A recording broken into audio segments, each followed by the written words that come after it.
Hello everyone. इस class में हम लोग देखेंगे बजट 2025-26 का सारे इम्पोर्टेंट पॉइंट और बजट 2025-26 को हम लोग फटाफट ख़त्म करने का कोशिश करेंगे और इसको याद भी करने का कोशिश करेंगे। आप मल्टीपल टाइम ये वीडियो को देखिए और फिर इससे याद करने की कोशिश करिए, क्योंकि बजट और इकोनॉमिक सर्वे से काफ़ी ज़्यादा क्वेश्चन एग्ज़ाम में आते हैं। और यहाँ ये कर लेने के बाद मतलब कुछ नंबर फिक्स हो जाता है कि इतना इतना question, 3 question, 4 question, depend upon the examination fix रहता है कि इतना क्वेश्चन कर ही लूँगा मैं। तो ये जो बजट है 2025-26, ये finance minister Nirmala Sitharaman presented her eighth eighth straight budget on 1 February 2025 for the physical 2025। तो बजट जो है किसने प्रस्तुत किया? निर्मला सीतारमन ने किया। कितनी बार ये इनका कितना बार का 8 नंबर का ये बजट है और 1 फरवरी 2025 को बजट प्रेजेंट किया। Next, she surpass the record of prime minister, former prime minister, finance minister Morarji Desai. तो ये जो रिकॉर्ड था कि सबसे मैक्सिमम टाइम मोरारजी देसाई जी जो हमारे हैं वो प्रेजेंट किए थे, जो फॉर्मर प्राइम मिनिस्टर और फाइनेंस मिनिस्टर भी रह चुके, ये उनका भी रिकॉर्ड तोड़ दी। ये 8 टाइम बजट लेके आई। उसके बाद इस बार बजट का क्या थीम है वो देख लेते हैं। जो बजट का जो थीम है इस बार का हमारा, तो the great Telugu part and a play writer, एक तेलुगु प्ले राइटर है, उनका नाम है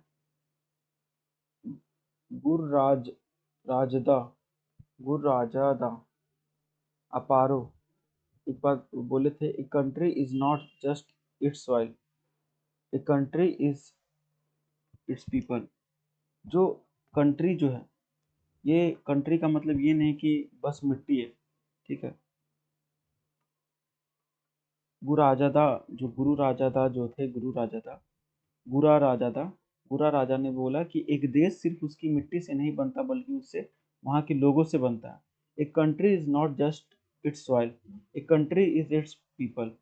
तो कंट्री एक बस उसकी मिट्टी से नहीं बल्कि वहाँ के पीपल से बनता है। ये गुरु राजादा जो तेलुगु ये थे, तेलुगु प्ले का एक पार्ट है, गुरु राजादा अपारो अपारियो।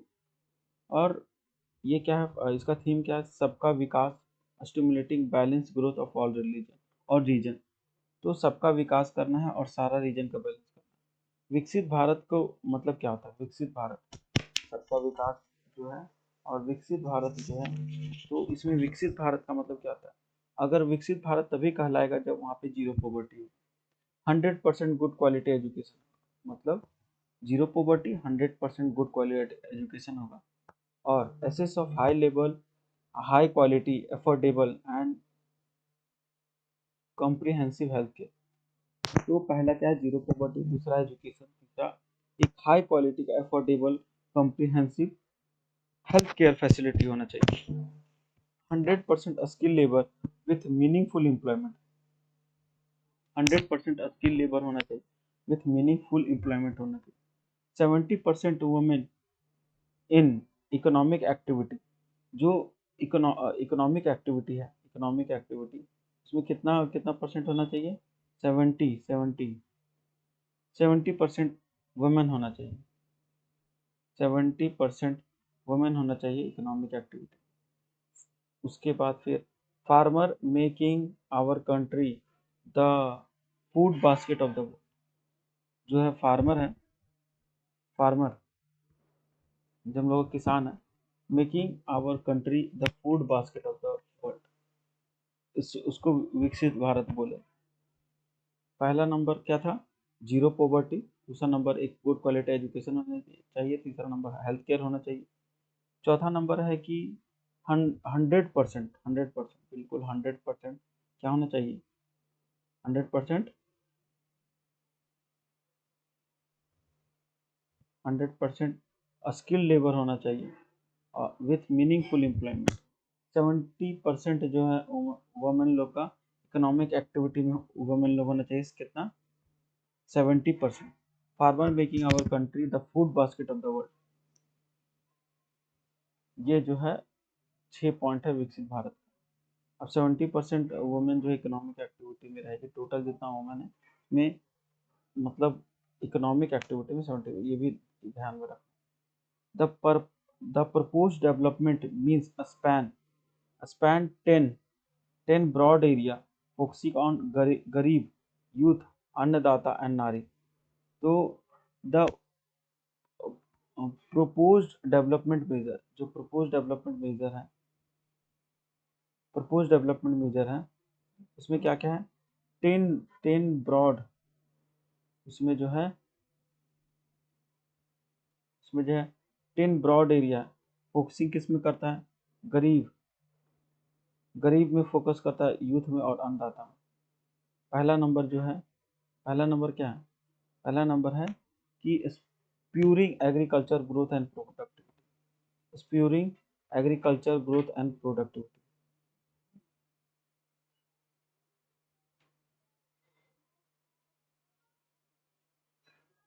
जो फर्स्ट नंबर का है,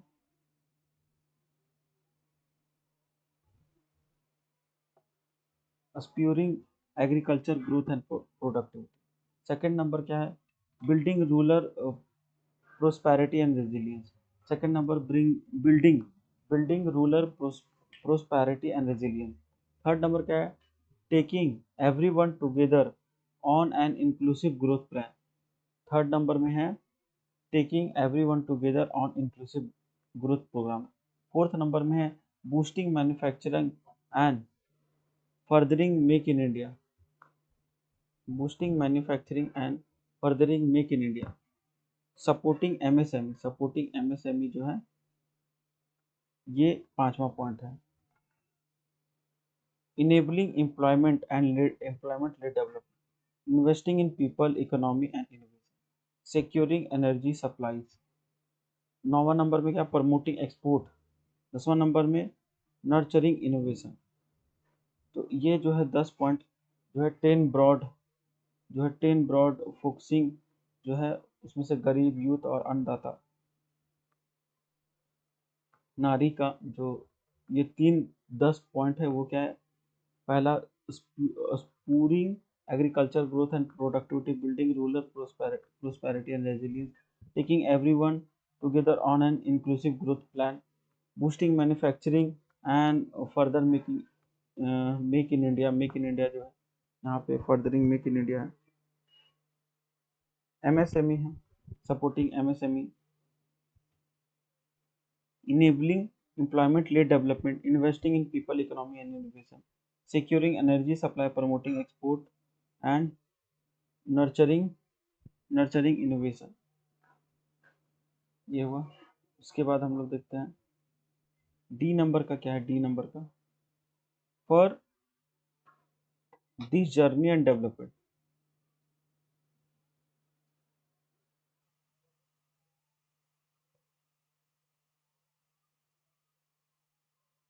for this journey of development for manufacturing engine, agriculture, MSME, investment and export.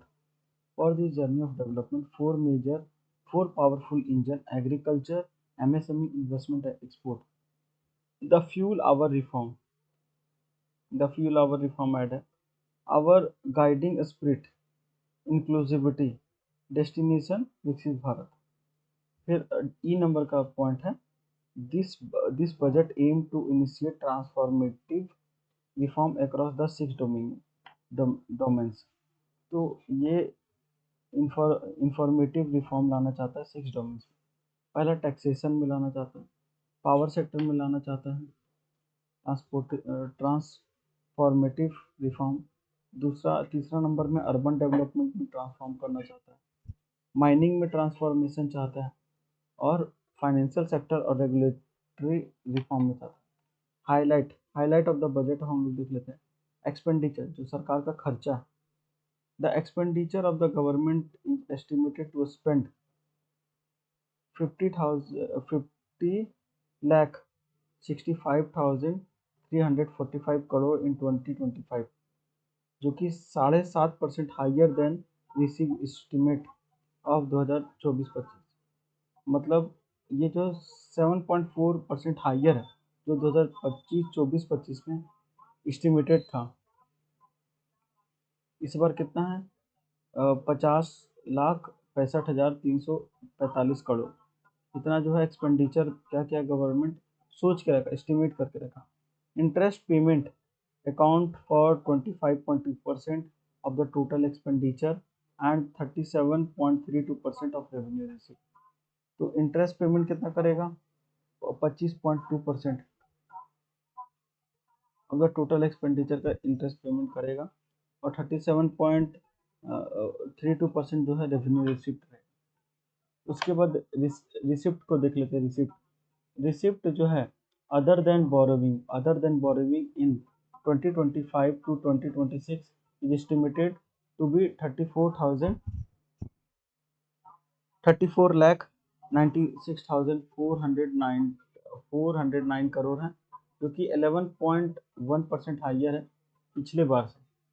The tax revenue which forms a major part of the receipt, tax revenue जो है major part है receipt का, also expected to increase by 11% over the revised estimated of, पिछले बार से 11% जो है increase हो गया। क्या इंक्रीज हुआ है? Receipt.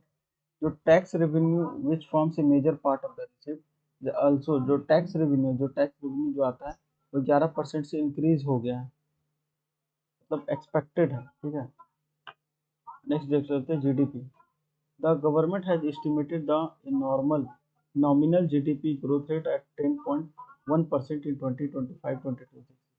First advanced estimate over the first advanced estimate of financial year 2024-25।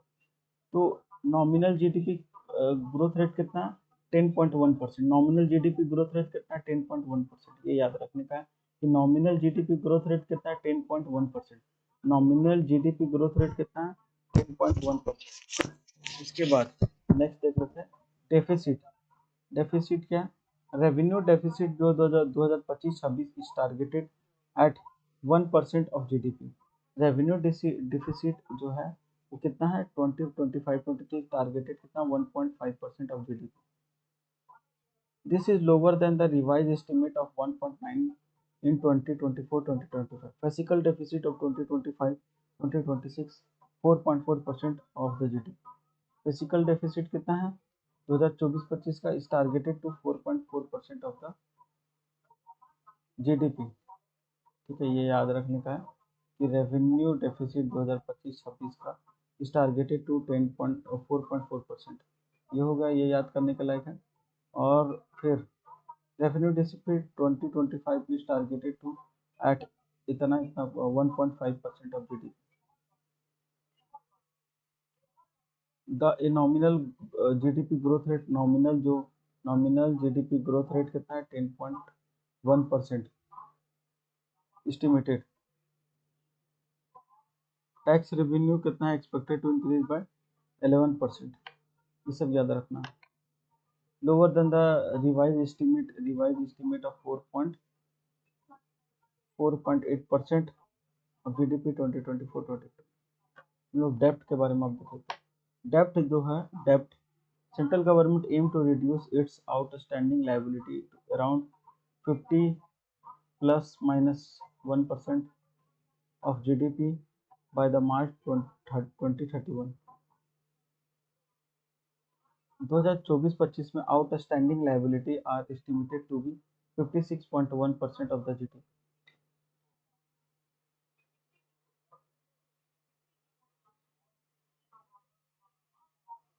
अब कुछ इंपॉर्टेंट चीजें। रेवेन्यू रिसिप्ट जो है कितना एस्टिमेटेड है?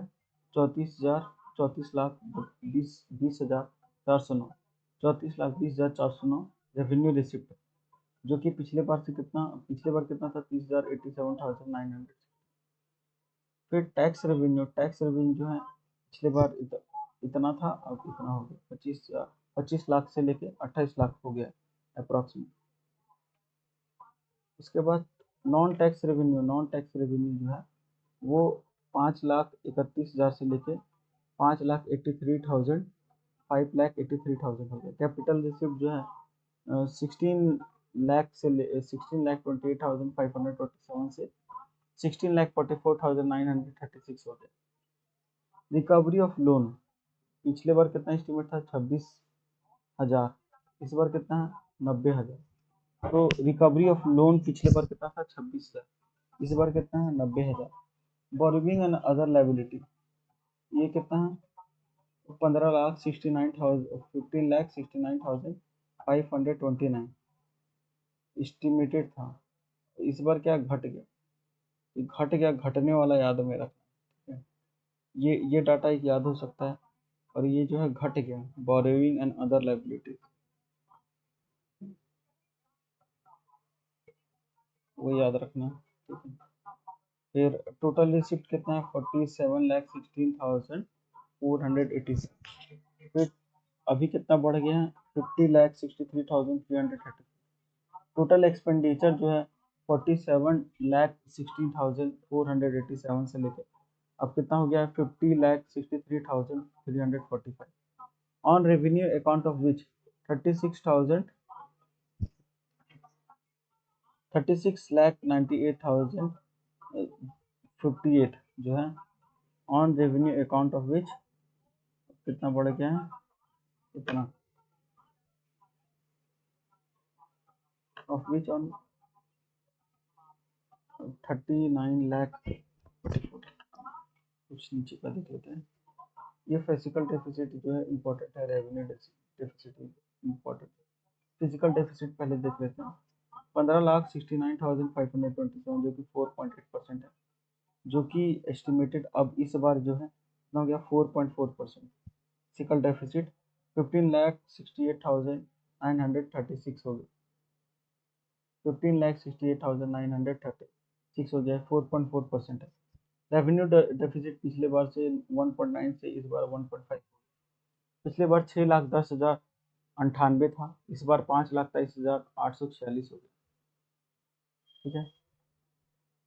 ऑन कैपिटल अकाउंट जो है 10,18,429 से लेकर अब 11,21,090 है। इफेक्टिव कैपिटल एक्सपेंडिचर जो है 13.18 13,18,320 से लेकर 15,48,282 हो गया है। रेवेन्यू रिसिप्ट आप लोग देख लिए। इफेक्टिव रेवेन्यू रिसिप्ट जो है 1% से घट के 0.3% हो गया है। और प्राइमरी डेफिसिट 1.3 से 0.8 हो गया है। तो हम लोग देखेंगे कि पैसा कहाँ से आता है, पैसा कहाँ जाता है। Rupee come from 2025, rupees goes to 2025। तो सबसे ज़्यादा पैसा कहाँ से आता है? सबसे ज़्यादा पैसा जो आता है वो आता है बोरोविंग एंड अदर लाइबिलिटीज से 24%। बोरोविंग और अदर लाइबिलिटीज से 24% आता है। ठीक है। सबसे ज़्यादा पैसा कहाँ जाता है? सबसे ज़्यादा पैसा कहाँ जाता है? जो सेंट्रल सेक्टर स्कीम, जो कि सेंट्रल सेक्टर स्कीम है, कैपिटल आउटले है ऑन डिफेंस एंड सब्सिडी, उसमें 16% ऐसा चला जाता है। ठीक है। सबसे ज़्यादा कहाँ से आता है? सबसे ज़्यादा आता है बोरोविंग और अदर लाइबिलिटीज।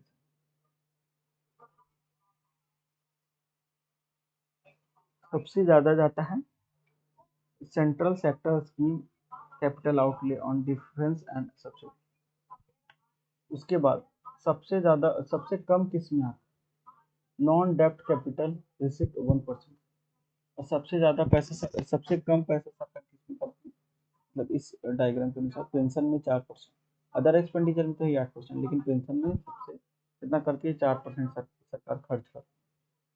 उसके बाद बोरोविंग, इनके बाद जो है कैपिटल टैक्स, जिससे सरकार को 17, कॉर्पोरेट टैक्स जिससे सरकार को किससे कितना टैक्स आता है? 17%। इनकम टैक्स से सरकार को कितना आता है? 22%। कस्टम से कितना आता है? 4% आता है। यूनियन एंड एक्साइज ड्यूटी से 5%। जीएसटी से कितना आता है? 18% आता है। नॉन टैक्स रिसिप्ट से 18% आता है। और नॉन डेप्ट कैपिटल रिसिप्ट से 1% आता है। अब हम लोग देखते हैं नेक्स्ट जो है सेंट्रल स्पॉन्सर स्कीम में सरकार 8% खर्चा करती है। सेंट्रल स्पॉन्सर स्कीम स्कीम में सरकार कितना खर्चा करती है? 8%। उसका इंटरेस्ट पेमेंट में सरकार खर्चा करती है 20%। इंटरेस्ट पेमेंट में सरकार 20% खर्चा करती है। डिफेंस में सरकार 8% खर्चा करती है। कितना डिफेंस में करती है? 8% करती है। फिर सब्सिडी में कितना? 6%। फिर financial commission and other transfer में कितना? 8% सरकार खर्चा करती है। फिर state share on taxes and duties कितना होता है? 22%। स्टेट का शेयर टैक्स और ड्यूटी में कितना होता है? 22%।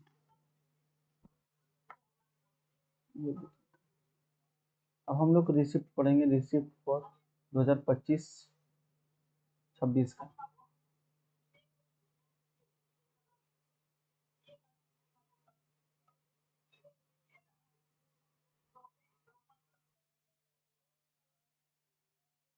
अब हम लोग देखेंगे रिसिप्ट फॉर 2024-25। ये gross tax revenue, gross tax revenue, gross tax revenue, tax से जो रेवेन्यू है, gross tax revenue is budgeted to increase by 10.8% by 2025-2026 over the revised estimate of 2024-2025। तो ये जो है ग्रॉस टैक्स रेवेन्यू ये कितना इंक्रीज हो गया है पिछली बार की तुलना में? ये हो गया है आप लोग का 10.8%, 10.8%, 10.8%। ग्रॉस टैक्स रेवेन्यू जो है बजट का इंक्रीज कर गया है 10.8% पिछले बार की तुलना में। The this greater this is greater than the estimated growth rate in the nominal GDP of 10.1% इन 2025 और 2026।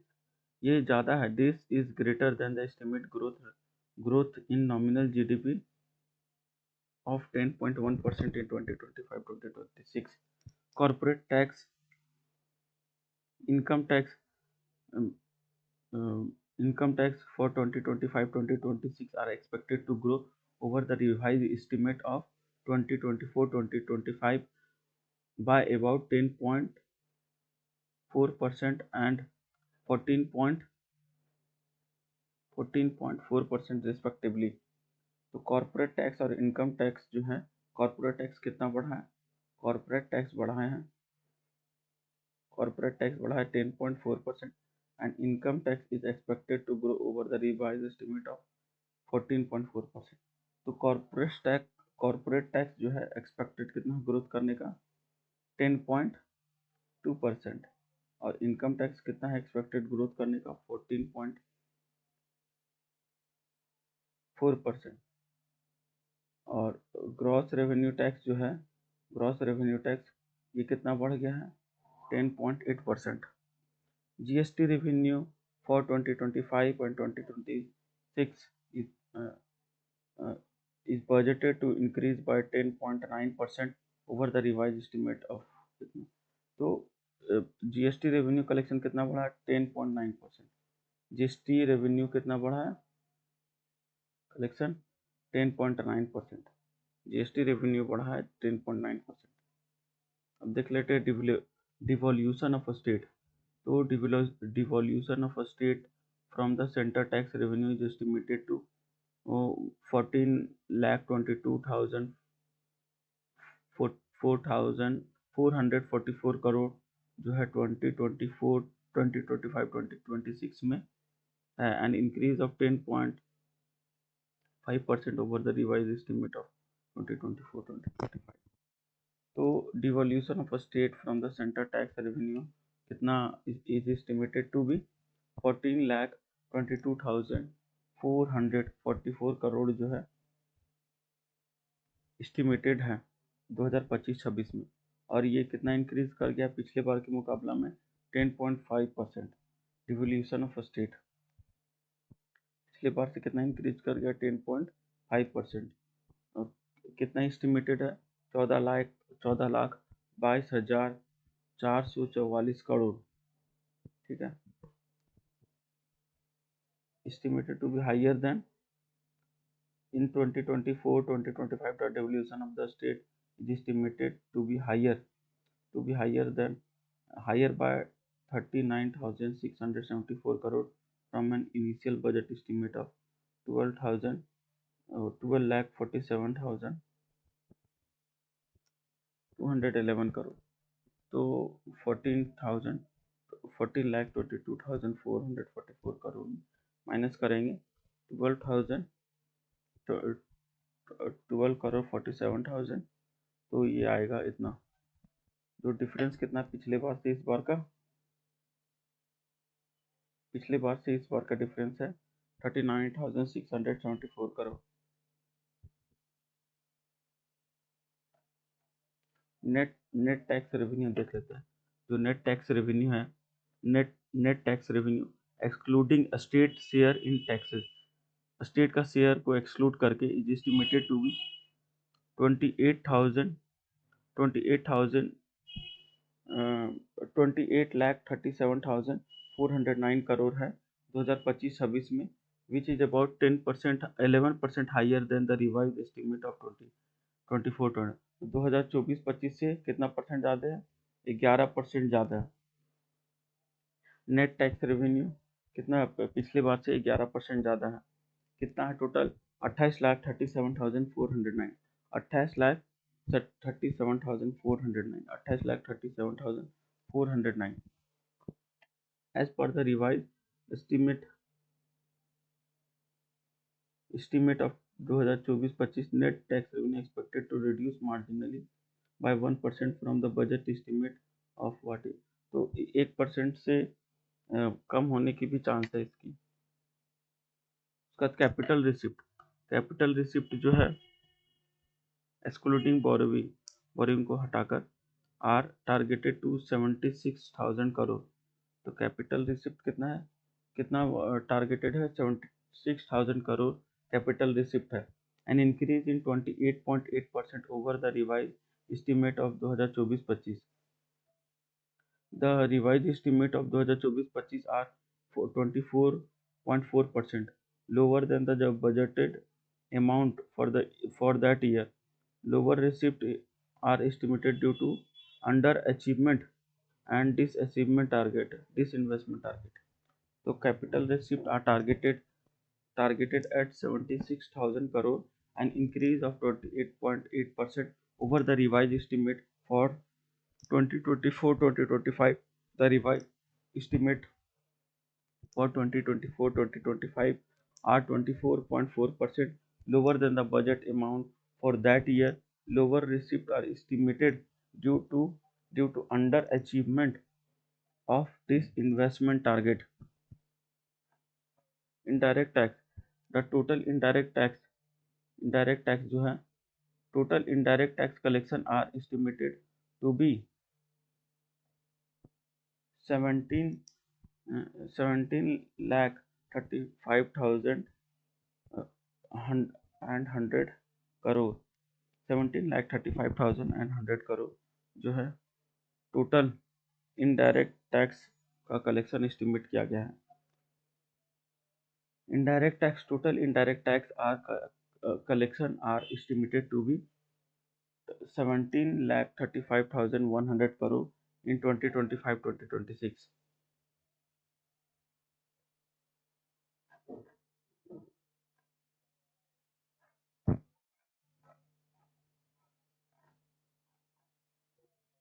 Of this indirect tax में, of this the government has estimated to raise 11,78,000 crore from GST। तो ये जितना एस्टिमेट पिछले था उसमें से जो सरकार जीएसटी से कितना कमाएगी, जीएसटी से कितना टैक्स कलेक्शन करेगी? 11,78,000 crore out of the total GST revenue, out of the 86% is expected come from CGST, that is 10,10,890 crore, and 14 point of GST compensation cess is 11,67,110 crore.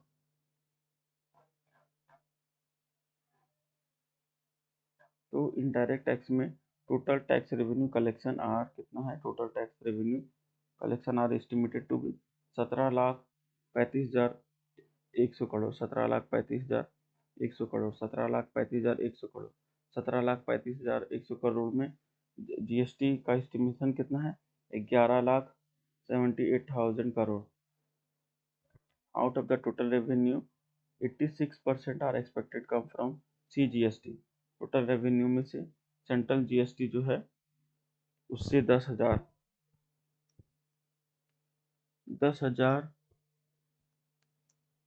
नहीं 10,10,890 करोड़ जो है CGST से आएगा और 14% जो है कंपनसेशन सेस से आएगा GST.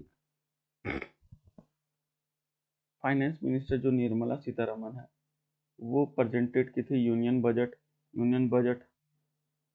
Dress in an elegant sari पहन के that celebrated India rich culture और heritage. The sari adorned with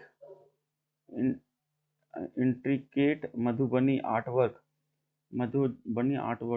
was the thoughtful gift from the Padma Shri awardee Dulari Devi.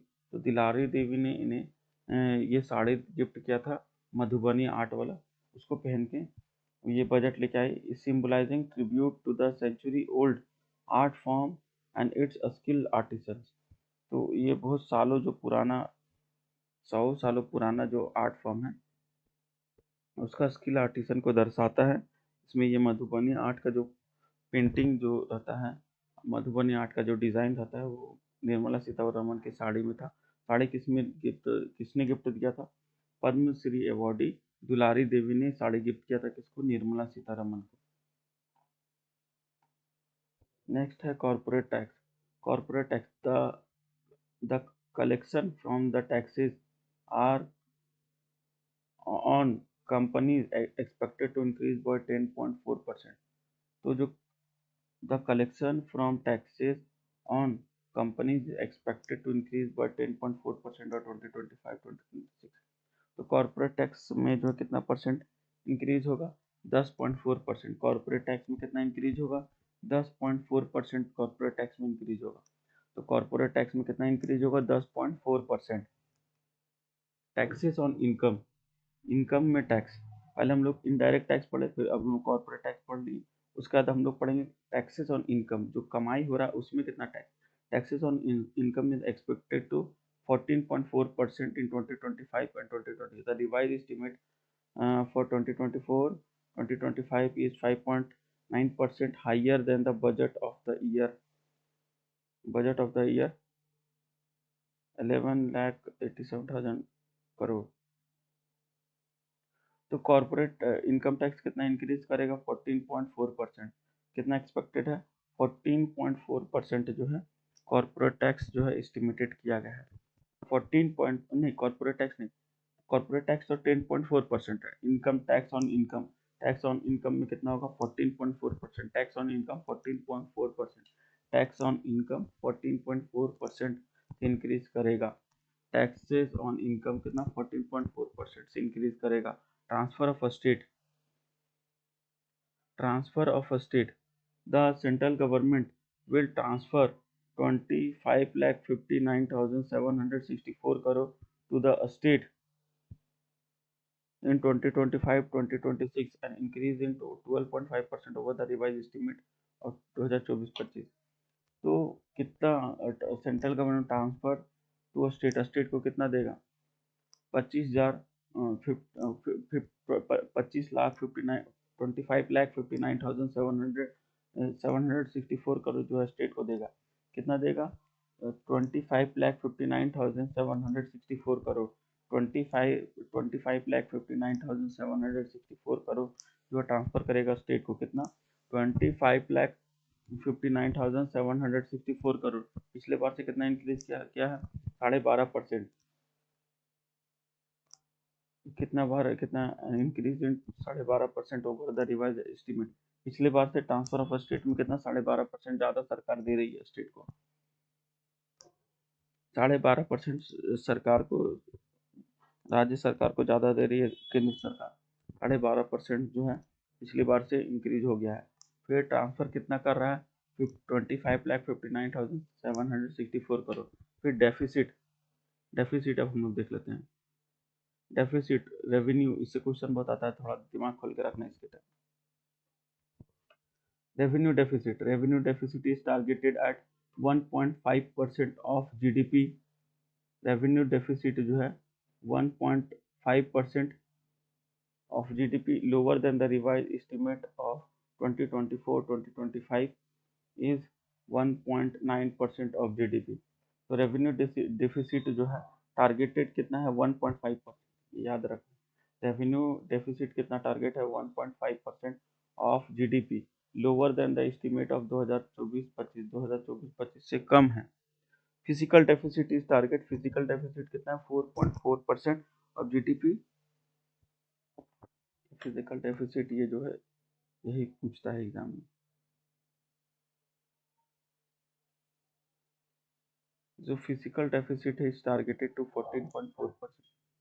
Physical deficit कितना है targeted, 14.4% of GDP in 2025-2026, lower than the revise estimate for the year 2024-2025-2020 4.8% of GDP.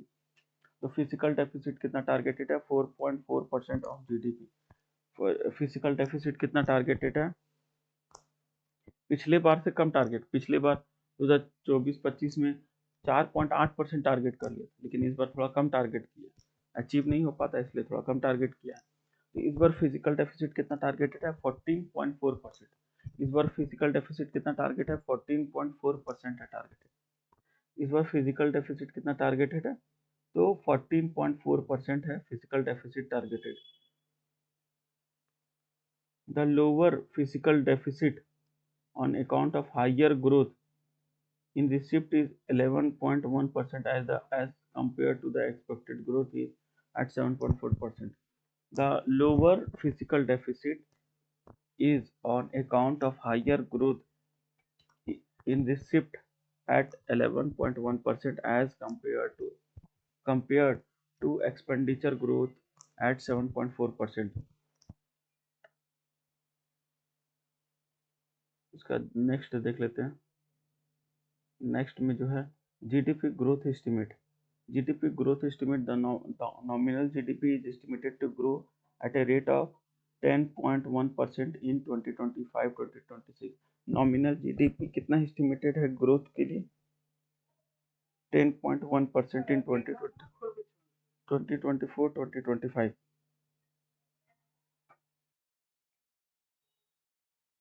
तो GDP growth estimate हमने देख लिया कितना है, GDP growth estimate to grow at 10.1% in 2025-2026, ये तो हमने देख लिया।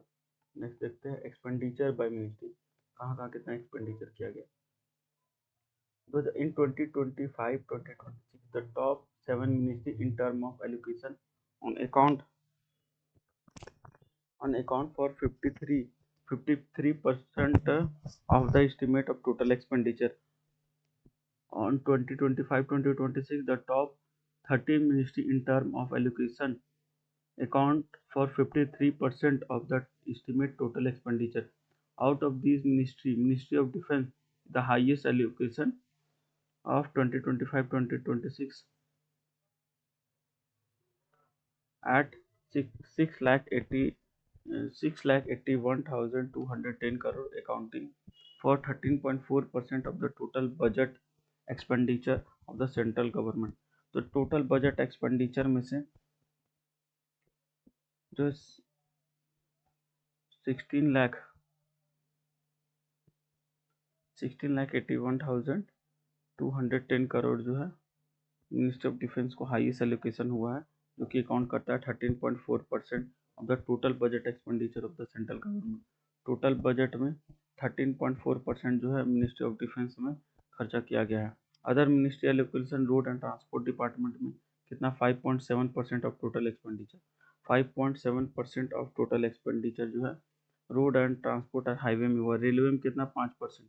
रेलवे में कितना, 5%। होम मिनिस्ट्री में कितना, 4.6%। होम मिनिस्ट्री में 4.6% एक्सपेंडिचर किया गया।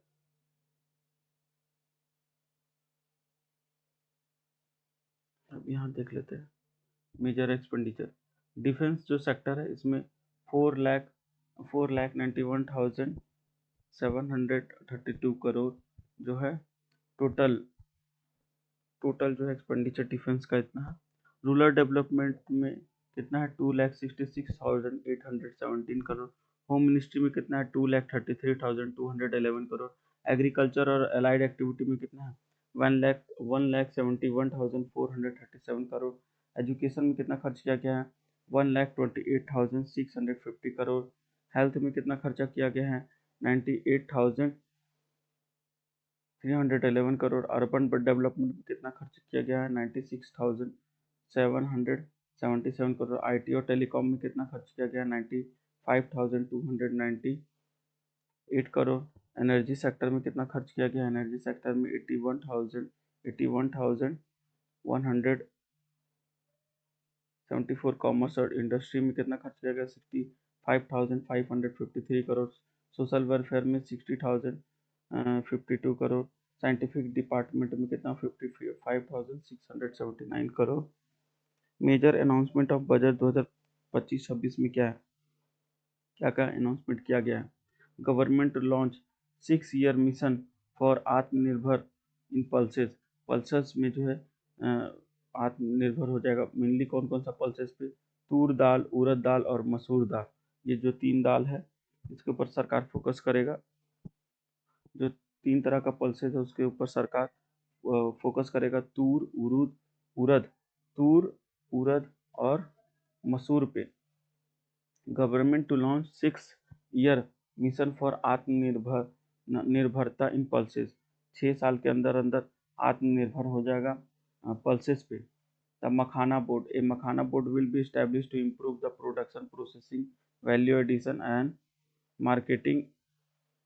Marketing of makhana. तो जो बिहार में जो मखाना मिलता है तो मखाना बोर्ड इस्टेब्लिश होगा।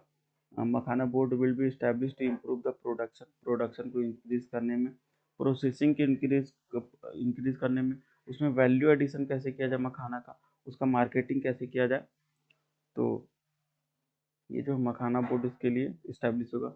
Loan time under the modified interest subvention scheme to be enhanced from 3 lakh to 5 lakh for loan taken through KCC।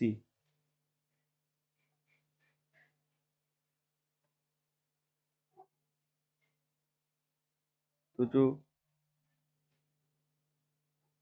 जो लोन लिमिट है अंडर द मॉडिफाइड इंटरेस्ट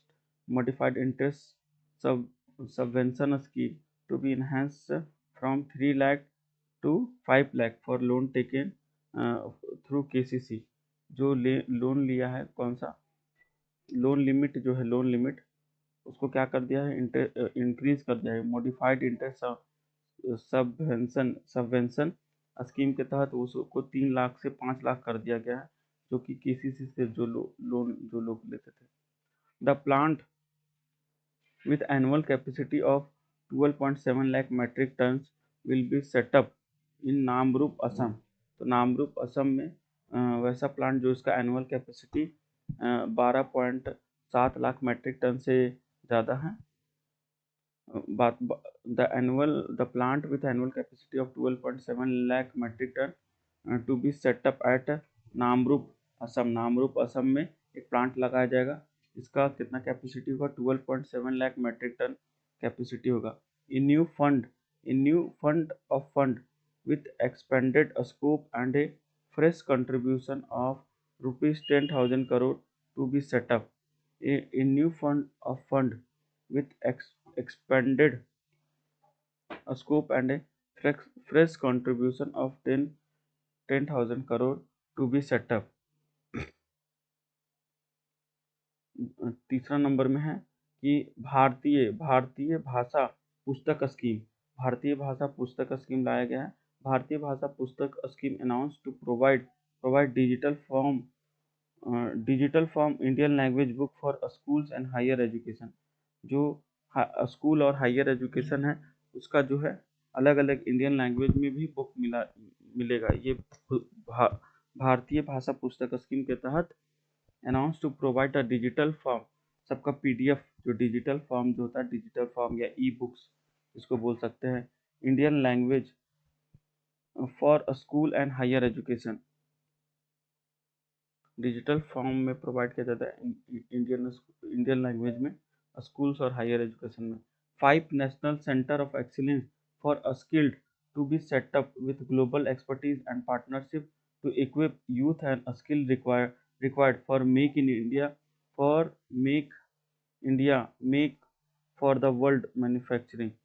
तो 5 ठो national centre of excellence for skilling to be setup with global expertise and partnership to equip our youth with the skill required for make for India, make for world manufacturing.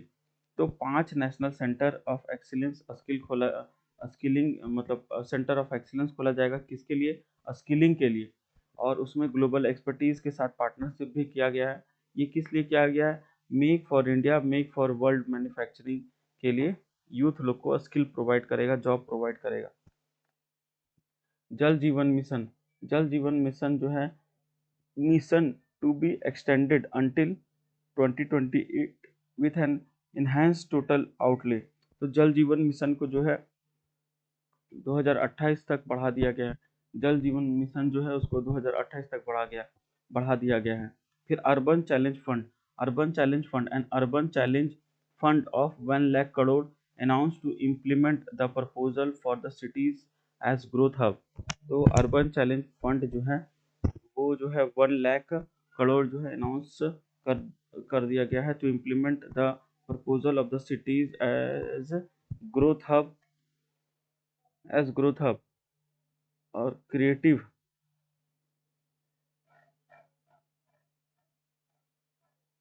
creative redevelopment cities and water sanitation announced in July budget an announcement of 10,000 crore proposed for 2025-2026। तो 10,000 करोड़ जो है propose किया गया है किसके लिए? Water sanitation redevelopment of the cities के लिए जुलाई बजट में। फिर मैरीटाइम डेवलपमेंट फंड, जो मैरीटाइम डेवलपमेंट फंड है इसमें भी सरकार काम कर रही है। A maritime development fund with corpus of 25,000 crore will be set up with up to 49% contribution by the government and balance from ports and private sector। तो मैरीटाइम डेवलपमेंट फंड जो है उसमें सरकार with corpus of 25,000 crore will be set up with about 49% contribution by the government and balance of port and private sector को balance करने के लिए सरकार टोटल मैरीटाइम डेवलपमेंट फंड में सरकार कितना खर्च कर रही है? 25,000 करोड़ रुपए। फिर ग्रीन फील्ड एयरपोर्ट बनेगा कहाँ? बिहार में। बिहार में ग्रीन फील्ड एयरपोर्ट बनेगा। Green field airport announce in Bihar in addition to be expansion of the capacity of the Patna airport and a brownfield airport at Bihta. तो जो पटना एयरपोर्ट है उसका एक्सपेंशन किया जाएगा। ब्राउन फील्ड एयरपोर्ट कहाँ बनाया जाएगा? बिहटा। बिहटा पटना में ही है। पटना में आईआईटी पटना बिहटा जो है वहीं पे है। ब्राउन फील्ड एयरपोर्ट वहाँ भी अनाउंसमेंट किया गया है। Western Kosi canal project Mithilanchal, जो वेस्टर्न कोसी कैनाल प्रोजेक्ट जो है मिथिलांचल में लॉन्च किया गया। Financial support for the western Kosi canal ERM project in Bihar. तो बिहार में वेस्टर्न कोसी कैनाल जो है ERM प्रोजेक्ट लॉन्च किया गया है। फाइनेंशियल सपोर्ट वहाँ प्रोवाइड किया जाएगा मिथिलांचल में वेस्टर्न कोसी, क्योंकि नॉर्थ इस एरिया में बाढ़ बहुत ज़्यादा आता है, इसीलिए बाढ़ को रोकने के लिए पानी को डिस्ट्रीब्यूट करना पड़ेगा कैनाल के through. Western Kosi canal project कहाँ है? मिथिलांचल में। फाइनेंशियल सपोर्ट प्रोवाइड किया जाएगा western Kosi canal ERM project in Bihar. फिर देख लेते हैं direct tax. No personal income tax payable up to income of 12 lakh. तो 12 लाख इनकम तक का इनकम टैक्स पे करने की जरूरत नहीं। No personal income tax payable up to the income of 12 lakh. अगर किसी का इनकम 12 लाख है तो उसको इनकम टैक्स पे करने का ज़रूरत नहीं है। That is average income of 1 lakh per month other than a special rate income such as capital gain under the new regime. तो इनकम टैक्स में जो है एवरेज इनकम कितना 1 लाख पर मंथ अगर कोई व्यक्ति कमाता है other than a special income other than a special rate income such as capital gain under the new regime. This limit this limit will be 12.75 lakh for salary tax payers due to a standard deduction of 75,000. The revenue of about 1 lakh crore in direct taxes will be foregone.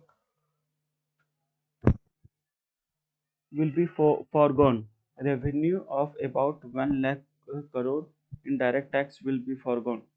Revised tax structure कितना revised tax structure in new tax regime the revised tax rate structure will be stand as follows.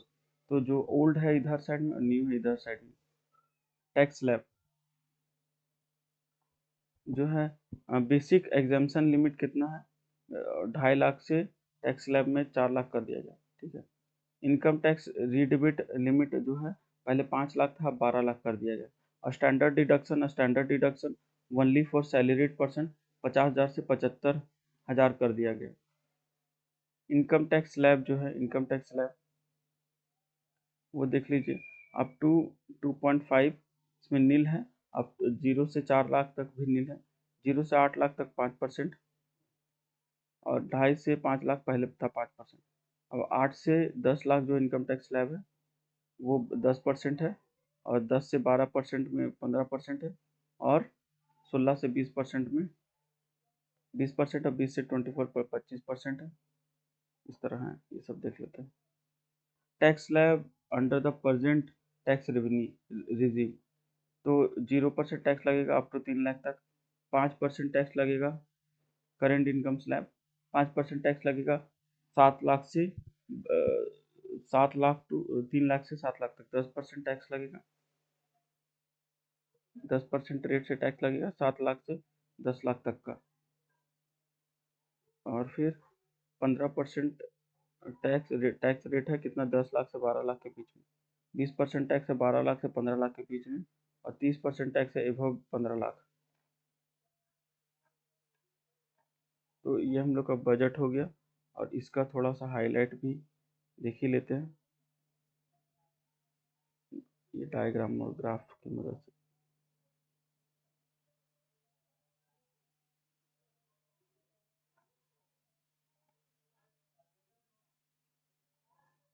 तो ये अभी हम लोग ने देख लिया था जर्नी ऑफ डेवलपमेंट में। जो है जर्नी ऑफ डेवलपमेंट में agriculture MSME engine of development में ये 4 है। एग्रीकल्चर एमएसएमई इन्वेस्टमेंट और एक्सपोर्ट में फ्यूल रिफॉर्म लाएगा। गाइडिंग स्पिरिट इंक्लूसिविटी डेस्टिनेशन क्या है विकसित भारत बनाने का। ए कंट्री इज नॉट ये हम लोग पढ़े थे शुरुआत में। A country is not it's soil a country is it's people. उसके बाद एस्पिरेशन ऑफ विकसित भारत में क्या किया जाएगा एक्सेलेरेट किया जाएगा ग्रोथ को सिक्योर इंक्लूसिव ग्रोथ को कर enhance spending power of India rising the middle class. तो मिडिल क्लास को स्पेंड करने का जो परचेजिंग पावर उन लोग का enhance spending power of India rising middle class.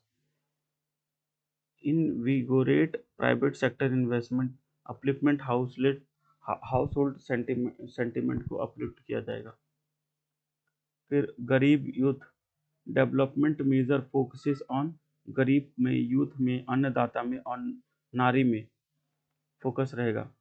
स्पावरिंग agriculture growth में building rural prosperity prime minister Dhanya Dhan Krishi Yojana developing agri district programme to cover up to 100 district and likely to 1.7 crore farmer.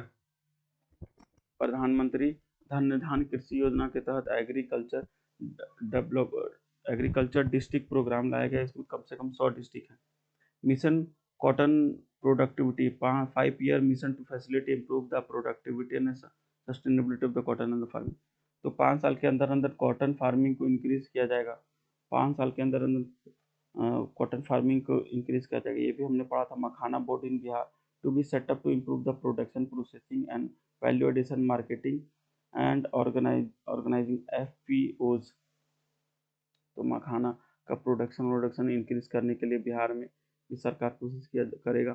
फिर national mission of हाइल्ड seed, तो हाइल्ड seeds को जो है yield, paste resistance और climate resistance बनाने के लिए हाइल्ड सीड को इंट्रोड्यूस करेगा सरकार। उसके इनहेंस क्रेडिट थ्रू KCC के थ्रू जो है क्रेडिट जो होता है उसको इनहेंस करेगा। Facilitate short term loan for 7.7 crore farmer, fisherman, dairy farmer and enhance loan up to 5 lakh. ये भी क्या जाएगा। आत्मनिर्भर इन पल्सेस 6 साल के अंदर अंदर 300 जो दाल है, तूर दाल, उड़द दाल और मसूर दाल, इसके लिए काम किया जाएगा। क्यों काम करेगा? क्योंकि इन्हांस करेगा प्रोटीन कंटेंट में।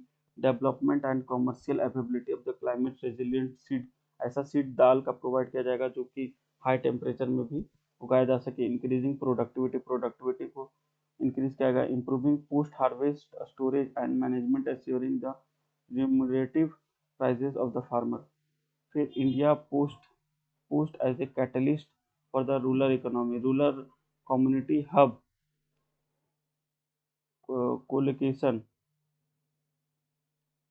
इंस्टीट्यूशनल अकाउंट सर्विस प्रोवाइड करता है। DBT direct bank transfer, cash out and the EMI pickup, ये सब किया जाएगा। डिजिटल बैंक ट्रांसफर होगा किसान लोग का रूरल इकोनॉमी में। Credit service to micro enterprises, insurance assistant, digital service, ये सब सारा रूरल इकोनॉमी में काम करेगा। कौन? इंडियन पोस्ट पेमेंट बैंक जो है एज ए कैटलिस्ट के रूप में काम करेगा रूरल इकोनॉमी डेवलपमेंट में।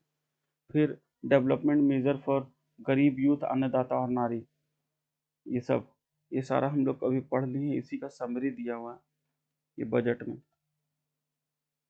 सक्षम आंगनबाड़ी पोषण 2.0 लाया जाएगा। एक्सपेंशन कैपेसिटी बढ़ाया जाएगा। IIT में भारतीय भाषा पुस्तक स्कीम ये हम लोग पढ़ लिया था। अटल टिंकरिंग लैब भी 5000 लैब जो सेटअप होगा गवर्नमेंट 50,000। नेक्स्ट 5 साल में अटल टिंकरिंग लैब की जनसंख्या बढ़ा के 50,50,000 कर दिया जाएगा।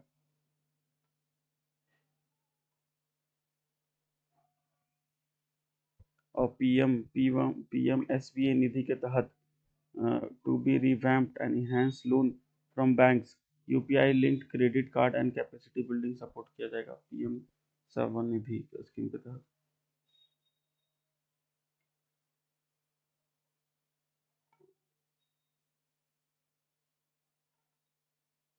ये सारा हमने देख लिया था इसका समरी के रूप में, उसी को ये दोबारा लिखा हुआ है। चलिए, तो ये हम लोग का बजट था। बजट हम लोग ने ख़त्म कर दिया। अब इसी कुछ वन लाइनर भी देख लेते हैं।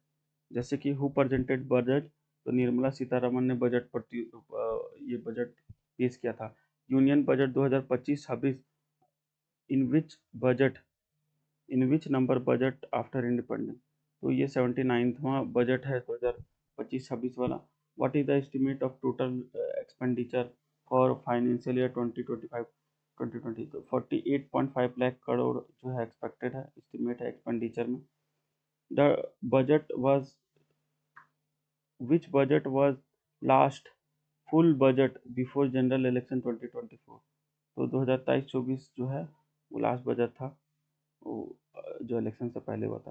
What is the physical deficit targeted of 2024-2025, तो 4.8% ऑफ GDP था फिजिकल डेफिसिट 25-26 से target. What was expected GDP growth forecast of the budget, तो 6.5% जो है एक्सपेक्टेड GDP है growth forecast of the budget में। which of the following is not part of revenue receipt, तो borrowing and other liabilities जो है not part है revenue receipt का।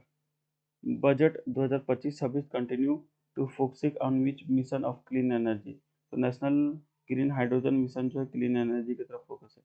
What is the percentage of GDP in capital expenditure to be set up around 3.4%. India total estimate receipt of 2025-2026 budget is approximately 32 lakh crore. Taxation वगैरह हम देख लेते हैं.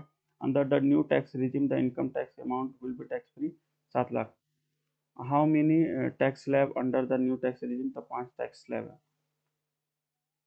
Corporate tax for the domestic company कितना है? इतना. ये सब भी है. ये मैंने एआई से क्रिएट किया था. आप भी एआई में अगर डालेंगे कि न्यू बजट का क्वेश्चन, अगर चैट जीपीटी में डालेंगे क्वेश्चन फॉर्मेट में, तो आपको इस तरह फॉर्मेट में देगा. ये आपको रिवीजन करने में हेल्प करेगा. और जो है budget 2025-26 make AI in India, artificial intelligence innovation और एक्सपोर्ट में भी फोकस है. स्मार्ट सिटी टोटल 100 बनाया जाएगा. उड़ान स्कीम के तहत 50 एयरपोर्ट बनाया जाएगा. सब आपको दिख लेंगे. और जो है इसमें जो समरी था दृष्टि का घटना चक्र जो दृष्टि ईयरली मैगजीन आता है, इसमें जो भी समरी था उसको हमने कर लिया है. तो ये हमने कंप्लीट कर लिया बजट 2025-26. अब नेक्स्ट क्लास में हम लोग करेंगे इकोनॉमिक सर्वे और स्पोर्ट्स. इकोनॉमिक सर्वे के लिए हम लोग एक क्लास कर लेंगे और एक क्लास में हम लोग स्पोर्ट्स पूरा कंप्लीट कर लेंगे. Thank you.